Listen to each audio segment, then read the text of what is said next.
Welcome to the Teaching Journeys podcast, hosted by Dave Roberts. Humanity possesses a unique skill, the ability to pass knowledge from one generation to the next. This podcast embraces that ability, offering learning opportunities through conversations with extraordinary guests. Dave aims to leave a positive mark on individuals around the world. So before you dive into today's episode, please share this podcast with your network, including friends, family, and colleagues. And please consider leaving a rating or review. Your support makes all the difference.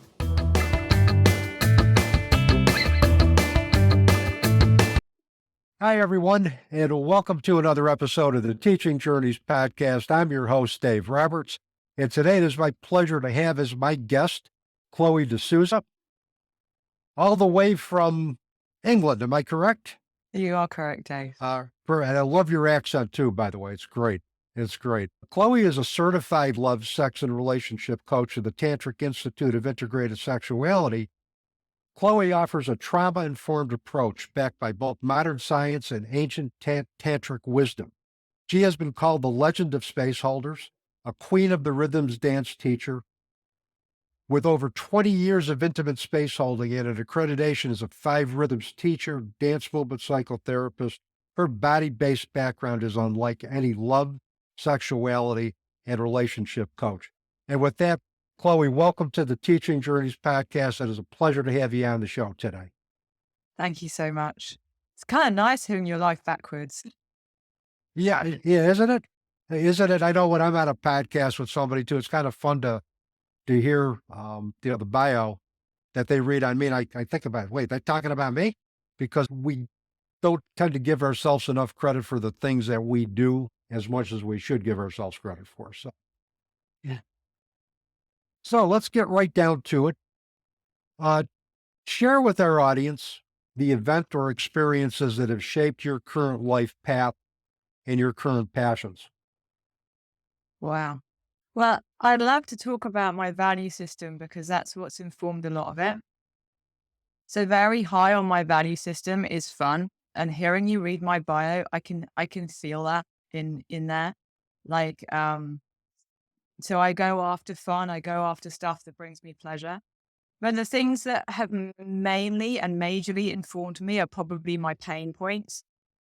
So, I when I'm in periods of time in my life that have really been really troublesome to me and things have really broken down, there's always a sense of mapping that I do and picking up the tools that help me out. And then from there, I tend to want to offer it out to the people that I space hold for. So you could say when I was a kid, I wanted to be a doctor. So there was already that impulse there from a relatively hard childhood, wanting to help people get better. And then there's some more formula years that were really, really hard and they grew me the most. They're the ones that made me most of what I am, which is why I was really interested in your podcast because learning through pain is a hell of a skill. And the people that I love most have normally managed to do that. Yeah, and can I tell individuals that we're not going to go through life without experiencing some kind of challenge? And, how we define challenge, how we define tragedy is different for everybody, but the quality of the life that we lead is going to be based on how well we transcend those challenges and how willing we are to use tools that are going to reflect the work that we need to do. And even if they're tools that are not backed by conventional wisdom, and I've always thought conventional wisdom was highly overrated anyway. And I think, we need to do what is best for us, and the tools are going to be different. People are going to resonate with different things. And I love what you offer as a love, sexuality, and relationship coach, because that's something that I have not been as familiar with. So I want to ask you, what does a love, sexuality, and relationship coach does? Take me through what you do with a client and what your objectives are with a client who wants to get in touch more with their sexuality, awaken their whole being as a result of that one dormant aspect of their lives. Great. Yeah. So my lens as a love, sexuality, and relationship coach is to work with some of your core desires. So often people come and they have a problem, which is really valid. Um, but also on the flip side of every problem, really the problem's probably the block, and underneath it is the core desire. So, for example, in some of my Instagrams and things like that, you'll see I help people live their lives ecstatically, because we're born into this world as this impulsive flame, this curious being, and experiences come in that layer over that curiosity, that innocence, that ability to explore, and we become perhaps untrusting of our environment, or we become untrusting of individuals, or our bodies got damaged in certain ways by certain experiences that we carry. Um, so I work to help people digest those experiences to bring them back into that playful sense of adventure with life. So for some people, that might be I'm only orgasmic on my own, but I'm not orgasmic with a partner. For other people, it would be I've suffered enormous loss and grief. I'd like to be in a relationship, but I can't bring myself to do it because I'm scared of the loss that it might entail. So I would then drop them into their nervous system through meditative and tantric techniques to work out where in their nervous system we need to integrate something in order them to curiously explore their world again, to trust relationships again, to work out how to create safety for their body so they can move from pre-orgasmic to multi-orgasmic. So there's lots of different avenues that we can take to do that. With some people, if you're suffering from trauma, there's often numbing in the body.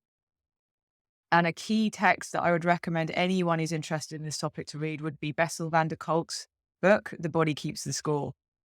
So he's incredible, very, very compassionate man. First worked with war veterans.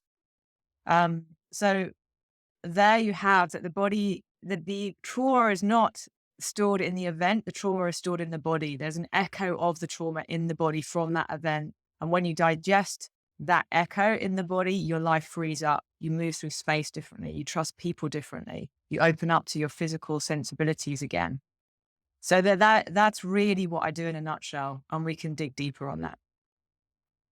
You mentioned The Body Keeps the Score. I've mentioned that book on other podcasts. And I know one of the things he talked about, and you could correct me if I'm wrong or add to this if I'm wrong. I think he did functional magnetic resonant imaging with 8 individuals who he had read scripts of the trauma that they experienced during childhood.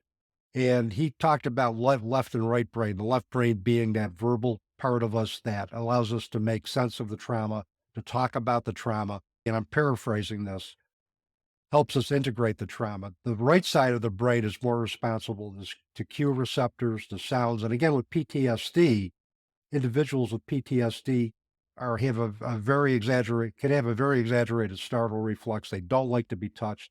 They're very sensitive to touch, which makes engaging in healthy, intimate sexual relationships a challenge. But one of the things he discovered is that when they were recreating or reading the trauma, the right side of their brain was activated. The left side of their brain, particularly an area called Broca's area, which is responsible for language and integrating the trauma, totally shut down. So I imagine you've had people that say, I have no words for the trauma that I've experienced. And if that's the case, there's a good, solid scientific explanation for that. Yes, absolutely. Absolutely.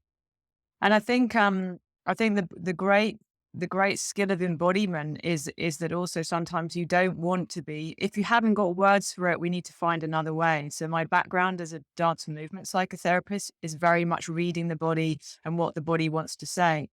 And the skill there is not to compound the narrative by re-traumatizing, by going into that event again and again and again.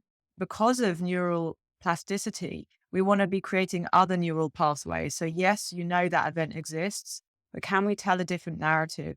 Can we bear to experience the bits that need to be experienced in order for us to move on? Because we don't want to be stuck in that event forever, but we do want to release that event so we can move on. And that's where I'm very forensic in where I take my clients, because I want them to be free of it rather than stuck in the narrative that they have around that, which is probably very valid, but actually also, um, we all want to be the heroes of our own lives, really. We all want to be rescuing ourselves, and we want to be the main rescuers of ourselves, ideally. That's an empowered position. Yeah, and I think as you mentioned, grief, mental health challenges disempowers individuals in many respects. I think the more that we can empower individuals to take responsibility for their own happiness, for their own contentment, and even for their own sadness, because that's all a part of growth, and it's all a part of who we are. It's just not Mm. happiness. It's everything on the emotional spectrum that we need to embrace.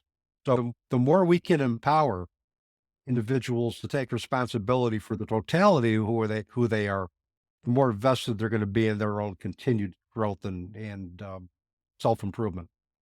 Yeah, yeah.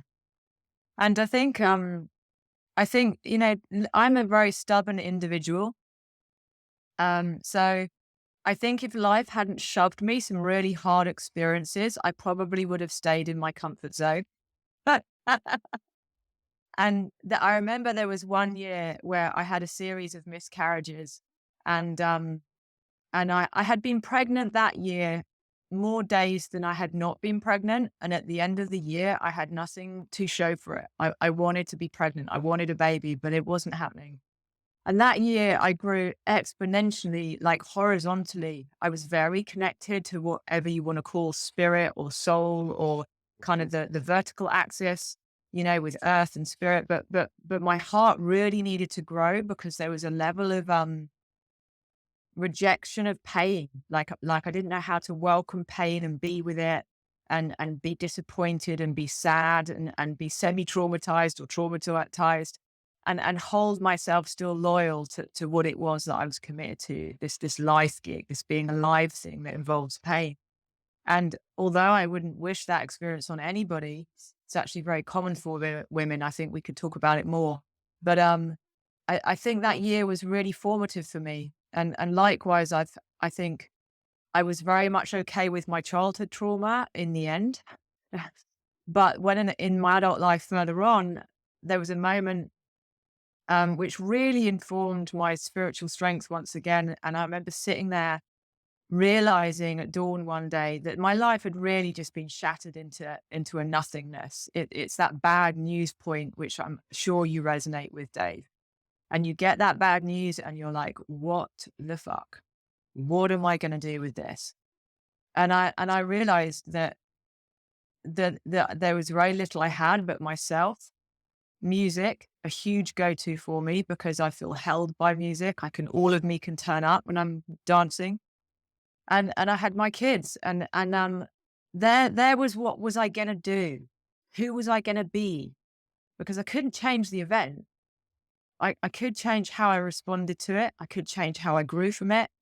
And so accountability, actually, although it holds you fast in its lock, it's a very freedom place because you're in charge of you and how you wanna move through the event. And there really is what motivates me in my leadership every day, and hopefully motivates other people. Within the realm of sexuality, I realized I'd had a really good time most of my life. Um, but talking to my peers, my colleagues, the women I worked with, that wasn't so. So I was really motivated for this very taboo, troublesome area to get the lid taken off it, because I'm happy to be in my leadership role. I'm happy to stand up, but I would love also to close the orgasm gap. I would love Mhm. abuse to stop. I would like consent to take place. I would like adults to be adults with adults.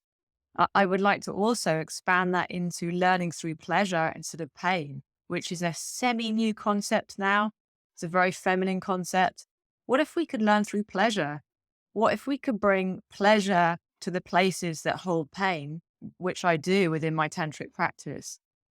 And so learning to seek pleasure into the areas in my being, in my body, in my cells that were in deep grief was a massive part of my healing. And that's what I hold for other people to do. And I think So that is, from my perception, great objectives in terms of helping individuals that you work with get through the other side of pain or Mm. tragedy. Tell me about tantric wisdom. Tell me about how that aligns with your coaching. Go into that a little bit for us. Okay.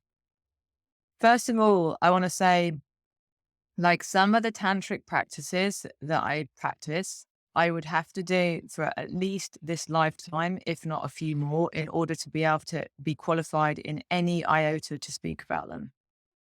And of course we've got Neuro and Western Tantra, but I just first of all want to really pay homage to the fact that, like, you can't read a book on Tantra and think you're then qualified to talk about Tantra.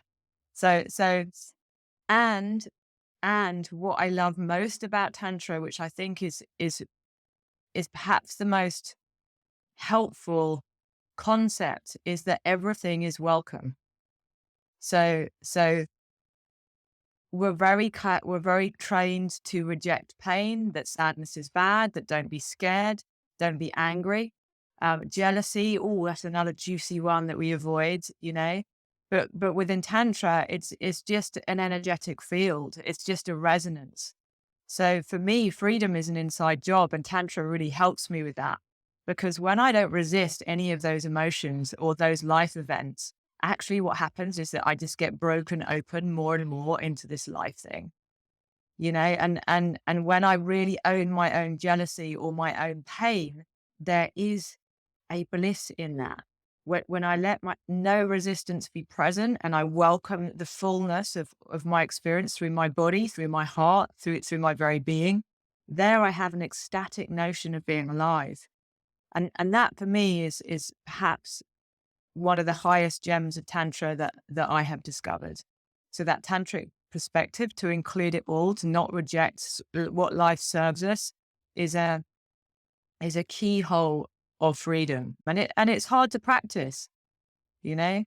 I mean, my family, they laugh at me because I can burn myself on a kettle because I have a high pain threshold. But, it's it's more than that when it's in the heart. The heart's a harder realm to welcome everything in. And you have to titrate as well. I don't mean flood and stay there in pain forever. I mean, like, yeah, dip into your pain.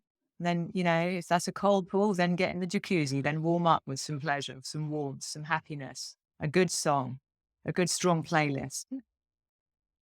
Yeah, music has been a comfort for me in my own challenges, particularly after the transition of my daughter Janine from her physical body over 20 years ago.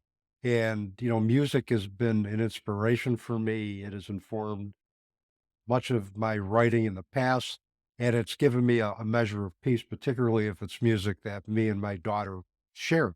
And the second thing is that it's like what I hear you say is we need to embrace everything, and we have to sit with the pain. We have to sit with whatever trauma we've had, but sit with it with somebody who is supportive, who's going to nurture us through it, is going to provide us some tools, provide us some safety, like it sounds like that you do with your practices, um, to get through it. Because if we try to run away from pain, it's only gonna bite us in the butt. Mm. It's gonna resurface until we decide to deal with it. Pain is gonna say, "I'm always gonna be here." Let's see if we can rework the narrative a little bit differently. Work with me instead of against me. Yeah. And yeah, that when pain kept washing up on my shore, Dave, which it did time and time again, there was a moment that I guess you could say was a teaching, and your podcast is called The Teaching Journey. I was like, why are you here again? Why me? Why me again? And the answer that came back to me was like, you need to get intimate with me. And I was like, fuck, intimate with pain. But the more I allowed myself to be comfortable with these levels of pain, the more okay the levels of pain became. And that for me was a massive turning point. And until you get to a point where you're even there's a notion of gratitude for it. Like I can grieve who I was before some of the traumas that undertook me. But also like there's a gratitude because I really couldn't be who I am today without those traumas. Like trauma, people don't talk about trauma expansion very much. And it's one of the things that I do in order to help people out of the holes that they're in. You're a living like embodiment of trauma expansion, right? You're hosting a podcast, you're helping people out. You're a torch for people who might think that that it's always gonna feel that bad, right? But Mm. so the trauma expansion is an amazing point that after all these things, you expand into a shape that you can't then change and make small again. It makes you big, it makes you bright, particularly if you're integrating things on the way. Um, so getting intimate with pain was a weird one, but I sort of the name Feral Grace. Yeah, life really did whip me some wild ones, but there's a grace to it as well. Like like, gosh, it's made me who I am. Gosh, I can taste pain and find some iota of aliveness in it. And when you really have a very expanded emotional repertoire, it also means that your bliss is expanded. You expand your pain, you expand your bliss. So I can get into very ecstatic states very, very fluidly, um, also with the help of tantric tools, because I'm not avoiding anything. There's little in the way that it's going to come up against, the ecstaticness is going to come up against. But because you're going to go, oh yeah, now I want to cry. Oh, now I'm laughing. Oh, now I'm coming. It's beautiful. Yes. Yeah, it is. It's beautiful. We can embrace all parts of who we are, mind, body, and spirit, and be comfortable with that. I want to read a quote that I found from your website. I want you to kind of reflect on that a little bit. And I think it kind of segues nicely into Feral Grace and how that informs what you do with your clients. But I want to read this quote. I have dived to the depths of my heart and found myself there. This is how whole I am. What does that tell individuals who are considering retaining your services about you and what you bring to the table as a love, sex, and relationship coach? Yummy. Thanks. Um, People often say to me, oh, I feel like I can tell you anything. Well, you can. You can tell me anything. There's very little that would shock me, but also I hold a completely confidential space. And within the soma that exists between me and my clients, so that's like my limbic resonance. I feel you and I feel on some level what you store in your body and what I know you're capable of experiencing. And you feel in me where I've been and whether I'm the real deal, you know? And so when people get into my containers, they will feel that I have dived to the depths of my heart. And that's how whole I am. They will feel that I got intimate with pain and therefore they don't need to hide their pain from me, or they don't need to hide their jealousy, or they don't need to hide their infidelity or whatever little corner of themselves that they're ashamed of. And that's a very liberating space because whatever's in the unconscious, whatever it is you're pushing out the way is going to dominate on some level in your life. But if you get in a held space with someone like me who's going to say, well, let's just slowly bring in what you've hidden away or what you were never taught more accurately was okay to feel. And then you start to bring in that, like it's okay to feel, and suddenly you liberate a whole movement inside yourself. And I talk a lot about changing your inner ecology, because when we let ourselves feel, or when we allow ourselves to unnumb the place that maybe someone did us wrong over, when you unnumb that place and you let it cry, and then feeling and sensation comes back in, you know, there you're starting to really change your inner ecology, and then you change your outer world very organically and naturally. Your no becomes easy. Your yes becomes louder. Your body moves more fluidly. You make relationships more trustingly. You hook up with people like Dave and hang out in the morning. There you go. Yeah. And people can hook up with me and hang out anytime. I love hanging out with people, particularly individuals who see the world in not so conventional terms that are going to teach me something and give me some different perspectives. So So I think, yeah, if I ever get to England, I'll find you. We can You hang will. out. We can hang out. We could talk and maybe Yeah. go to one of the local pubs down there and share a pint. So Yeah. it might, or something to that effect. So, um, but anyway, well, the thing that also struck me is, look, you had to really dive to the depths of your heart with your own traumas, with Mm. your numerous miscarriages, with your own childhood traumas. You couldn't be who you are or do the work that you're doing with individuals had you not taken that deep dive yourself. Yeah. Because that means even though you may not resonate with the exact topography of experience, like for example, I may be doing bereavement with support with somebody who's experienced the death of a spouse. Just because I experienced the death of a child doesn't mean I can't meet that person at the level of their worst tragedy because I've let me try that again. I've dived to the depths of my own heart with my own traumas, and I know what it's like to experience the worst traumas of my life. So I Yeah. can meet somebody at their worst trauma because I know what the experience is like for me, because I had to do that deep personal work to get to the point to where I am today, as you've had to. You couldn't do what you do Yeah. without doing your own personal work first. Yeah. Exactly. And the thing is, when I was in the midst of it, like, I realized who I was becoming. And I don't say this with any arrogance because it hurt too much to get there. But like, when you sit down next to someone and people feel this around you, Dave, like you become someone trustworthy because you tolerated that level of pain and you sat in it long enough to do something with it and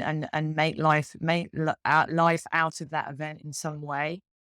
Um, and I realized I was becoming one of those trustworthy people because when you walk in a room, you know all sorts. Certainly, I do. You know all sorts of what people are carrying, what their bodies are saying, what their emotional capacity is, but also like who the people are, the brave folks that have gone, I'm gonna dare go there, or life has forced me into this corner and I have no option to go there. And so yeah, I'm intense, but I love hanging out with those folk, those trustworthy folks that braved it. Yeah, those are the people that are now a part of my support system or a good primary part of my support system. So, um, one of the things I think we might have talked about this, during our pre-podcast chat. There's two things in society that people don't talk about or see as taboo. One is death. Ah, The other is sex. yeah, And as far as I know, people are still dying.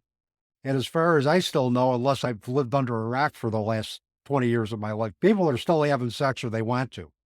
So yeah. why is talking about our sexuality such a taboo topic in our society? And what can we do to change the narrative around that? What can we do to kind of normalize that? It's okay to talk about sex and sexuality and our sexual desires. Yeah. Yeah, I mean, I joke because my career is an awful lot of fun, but also like I've got what is the English phrase is I've got my head above the parapet. I'm putting my voice on the line every single day because I talk about a taboo subject, sex, and also like I work with people around it. Well, the first misconception people have is that probably I have sex with everybody, but that's not the case at all. The longer you explore sacred sexuality, the longer it is that you get fussier and fussier about who you Hmm. share your body with. But I think the reason why, and I posted on Instagram about this today, about the taboo topic of sex, because when you are connected to your libido, you are connected to the battery pack of life, right? Hmm. It is that potent. People say to me, how come you've got so much energy? When I plug in, I have dates with myself, you know, and then I use it to fuel my life, my projects, my relationships, my running practice, whatever it is, my music, my dance.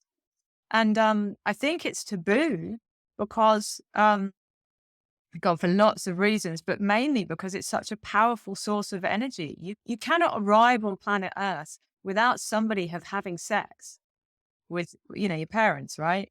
And so it's just bonkers that this topic is off limits, but I think it's because it's such a powerful source of chi. It is nature itself.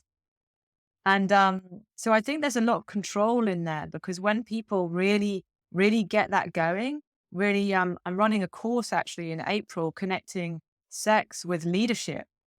Because when you're really charged in your own sexual energy and you move it through all of your chakras, or you move it through all of your life, you are a force to contend with.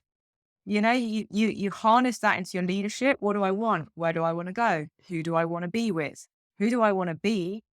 And already you're a sort of countercultural movement, just your own body connecting with Eros every day. Mhm. Audre Lorde talks about this, but it's like Eros is everywhere. We kind of think it's just between our legs, but it's everywhere. Eros is in paintings and music, and Mhm. even on the underground, the noise it makes, or the what do you call it over there? The subway, even that deep boom of the subway. There's Eros in it, and so I think it's taboo because it's a powerhouse. It's a source of anarchy in some ways, but also when you learn to channel it and ride it like a wild horse, it just makes life an exciting ride. And I'll stand for that. I'll stand for that. Mhm.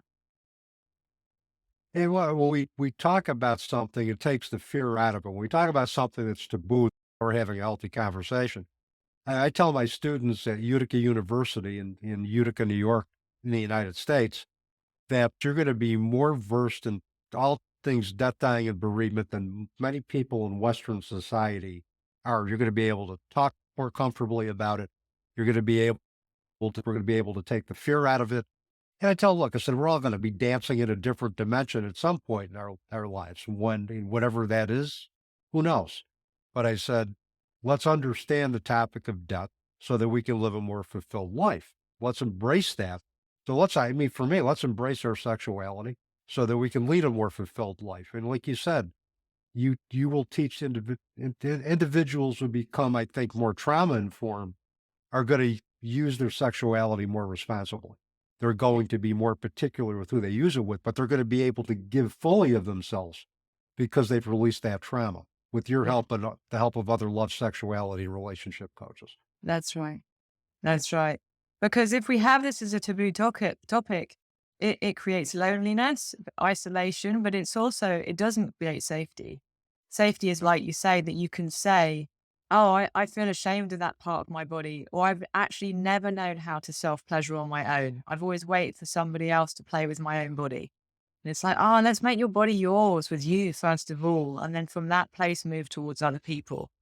So I think it creates a lot of safety to have this topic, and it creates a lot of power, which is fantastic. I was laughing with a client the other day, and we were cracking a joke. We were like, well, don't wait till you're dead. Don't wait till you're dead to explore your sexuality or the relationships you want to have or the things that you want to ask for that you never dare ask for. And he was laughing with me about it. But I think I've had the grace of witnessing two people die, and that was the ultimate gift to me. When I watched my stepmother die, my stepsister's name was mentioned, and even though she wasn't conscious, the hand she was holding squeezed when she heard her daughter's name, and it just put everything into perspective. Like, does my shopping list or dirty tea towels matter? No, they don't. Does spending time with the people I love most and making the most of my life because she can't be here, but I can? Like, how much fun can I actually have whilst contributing more love to the world and kindness? And so I think sex and death, like, what juicy topics in order to live more fully. They're very key. It's very hilarious that we're together today. The sex and death people. I know we're talking about opposite ends of the spectrum. You really are. We're talking about, and again, who knows how physical relationships are in other dimensions. We don't know. It may be more. I would suspect it's more of a spiritual, very deep spiritual connection because I think we leave our bodies, and I believe we're all in some form of energy in another dimension. And I would believe sexuality is probably defined by that really attraction of energy and presence in each other's Yeah. energy. I mean, Just like in this lifetime, we're energy sensitive. There are people that I don't resonate with automatically because their energy doesn't align with mine. Yeah. And so I think it may be a more pure form of that on the other side as well too. But I Yeah. won't know until I get there. And if there's some way that I can signal anybody in terms of what that's like, particularly you, Chloe, I'll let you know. Yeah, and you got yourself a deal. Whoever Right. goes first has to explain it to the other one. Absolutely. And then we could be a conduit for those other worldly teachings about Yeah, sex and relationships. exactly. Exactly.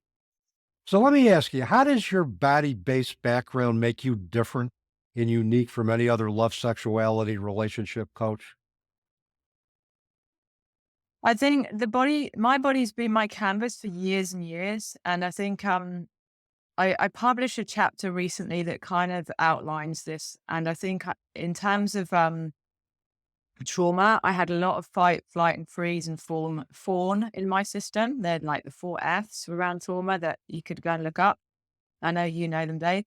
But the freeze in my body was enormous. And so when I started to explore dance, five rhythms dance, of which I'm a teacher now for many years, I started to defrost what was stored in my body. And so that's really the field work. My BA is in social anthropology. So I studied healing systems. I went on to really work out like, well, what actually works? I wanted to do the field work of what actually worked. And dance really worked for me because a lot of what was compounded in my chest, when I found the congruence between my body movement and what my heart was feeling, the emotions started to release. When you get pure form of what the body wants to say, then it releases and you're no longer stuck there. You know, you've defrosted that part, you've integrated that part. So in terms of my space holding, once again, the soma, the limbic resonance between me and another, you can feel that I have fluidity in these places. So I'm not a newbie, which is a fine place to be, who's sort of like gonna look at my piece of paper and take you through a Mhm. process. You're gonna have all the tools that I have for the last 20 years, including hours and hours and hours and years of dance, plus the body movement psychotherapy. So I'm going to be reading your body energetically and physically. And then we have the love, sexuality, and relationship coach side of things, where that's a lot of nervous system work. That's a lot of trauma informed exercises, plus the tantric ones, which we're dealing with intimacy. So you really need to hold people and their relationship and consent with their body very thoroughly. So they're going to feel all of that when they're in a space with me. But you really have to have journeyed into your body to be able to hold other bodies proficiently. That's an incredible privilege to be able to sit in anybody's heart space or body space and say, "I'll hold you. I'll hold this space for you while we go there." And also the more playful part is spotting where we need to go. So it's like people will be telling me things and we'll be working out and bits will jump out at me very obviously because of my wealth of experience of like, oh, we're going to go there. And you'll see whether they feel safe to go there or not. And you take them there slowly or you stop them carrying on gently or you let them carry on, but you make a note, oh, we'll come back there another time when they feel more safe because that's where the gold is in that bit you just avoided most likely or the bit that you courageously came up with. This has held me back all my life, and I'm willing to now work out why. And I love the fact that you allow individuals to find their emotional comfort zone and that you can be in tune to the fact that, well, now's not the time to go there, but maybe there's another time to go there. And I think that is so important for trauma survivors to know that you're not only going to hold space, which is when they allow you to hold space, to me, that's the ultimate sign of trust in them feeling safe. But the biggest thing is to create an environment in general where they feel safe, knowing that you're not going to push them to do anything that they're not capable of doing, but knowing and communicating to them, but look, I'm here with you for the long haul and we can always revisit this. And I think that's great that Yeah. that you can recognize that and you honor that for the individuals that you hold space for. Yeah. Yeah. And I think with trauma survivors, it's just absolutely imperative as a PTSD survivor myself. I I'm very clear that when somebody with trauma comes into my space, that they're in charge of their trauma. That box that you have that has your trauma in, it's really up to you when you want to take the lid off it a tiny bit and peek in and when you don't. And only you get to decide that. No, nobody else is going to decide that for you. I'll hold your hand. I'll hold your space. I'll make it safe as I can. But they have to be in charge. It's the right of the trauma survivor. Well, since this is the Teaching Journeys podcast, I can't let you get away without asking this question. Share one or two takeaways or teachings from your personal experience or your experience with clients that can help our listeners effectively address their own life challenges. I think for me, probably the biggest teaching was that my heart had far more capacity than I ever realized. And I say that with a caveat, because having worked in adult mental health, locked wards, the psyche is an extremely tender place. So it's this movement between knowing and trusting that you're much bigger than you ever thought you were, and that your heart is a massive landscape, probably much wider than you ever thought, but also going at your own pace, because you don't want to be hurting your psyche within the expansion. So like, don't be looking at what other people are doing and forcing yourself to go anywhere. Like, unfold at your own pace is really key in all of this. And that really is the greatest blossoming. Do you. Don't do anyone else. Do you. Yeah, don't compare yourself with others, because that gets to be it's like trying to eat soup with a fork. It's fruitless, and it's just not going to get you anywhere. It's just going to cause a great deal of pain. Celebrate who you are for your unique gifts. And as long as you are living a life that is guided by, I think, knowing a sense of right or wrong, by values that you firmly believe in and you're willing to wear on your sleeve, you can sleep at night. It doesn't matter what anybody else thinks. That's right. That's And right. I'm glad that is one takeaway that I think our audience can get a lot of benefit from. So, last question, and we could go on probably for another 2 hours, but last question: let our listeners know how they can contact you about any upcoming events, how they can contract for services. Now, do you do virtual as well as in person? Yeah, I mainly Oh, do virtual. So I work with people all over the world. If you want to head to my website, that's www.feralgrace.net. You can head to my Instagram, which is feral.grace. And you can email me. I love hearing from people. There's a course for women coming up in April, which will be, again, Eros, working with your own Eros and your leadership. So if you want a little more from your life and you're not quite sure how to make it happen, come and hang out with me for 5 weeks in April. That'll be a laugh. Yeah, and I love hearing from people. So if they want to drop you a line and you forward it to me, or they can hit my website and email me, that's always nice. I love hearing people's stories. And some people, they email me and they're like, I'm not ready to work with you yet, but you'll be hearing from me. And other people are like, I just discovered you. I can't get enough. and that's it. I mean, and I think we are gifted by people's stories. I know individuals who share their stories with me, they're sharing a very intimate part of their existence.